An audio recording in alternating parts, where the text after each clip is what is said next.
करना है।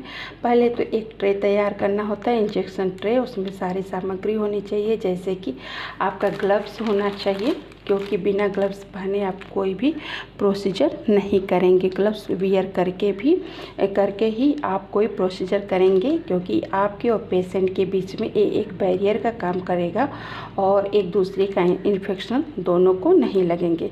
तथा साथ ही साथ हम इस तरीके का बचाव करके पूरे कम्युनिटी का बचाव करते हैं। तो मेडिकल विभाग के ऊपर बहुत जिम्मेदारी होती है, अपना बचाव करना है, पेशेंट का बचाव करना और साथ ही साथ एटमॉस्फेयर इस कम्युनिटी का भी बचाव करना।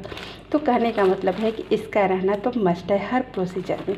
इसके साथ ही साथ आप इंजेक्शन ट्रे में वो पूरे सिरिंज रखेंगे। जिस तरीके का आपका ड्रग्स है उतने ml की सिरिंज रखिएगा, 2 ml, 3 ml, 5 ml, 10 ml, जिसके जैसा उसके लिए उचित है। आपके जो दवा देने के लिए डॉक्टर ने BST यानी बेड हेड टिकट पे लिखा हुआ है, और उसके साथ ही साथ उस दवा को रखिएगा।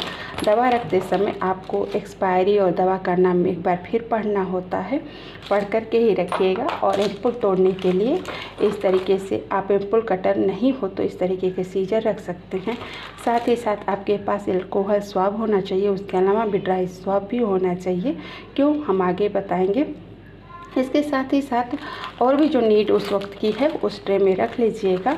और आपको बेड हेड टिकट भी लेके जाना चाहिए और किडनी ट्रे रखिए सारे वेस्टेज को लाने के लिए।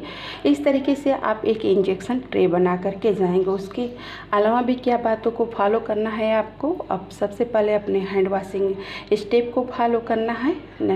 हैंड वॉशिंग स्टेप अगर नहीं पता है तो उससे संबंधित हैंड हाइजीन के 5 मूवमेंट क्या होते हैं, इस सब की वीडियो मेरे नर्सिंग चैनल पर ऑलरेडी पड़ी हुई है, तो आप उस पर देख सकते हैं। तो इस सब के बारे में हम क्या बताएं।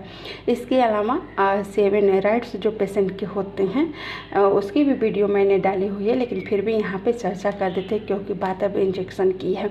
तो सबसे पहले तो आपका राइट पेशेंट होना चाहिए। हमेशा केस सीट को उठाइए और नाम एक बार बोल करके क्लियर करिए कि हाँ वही पेशेंट है ना।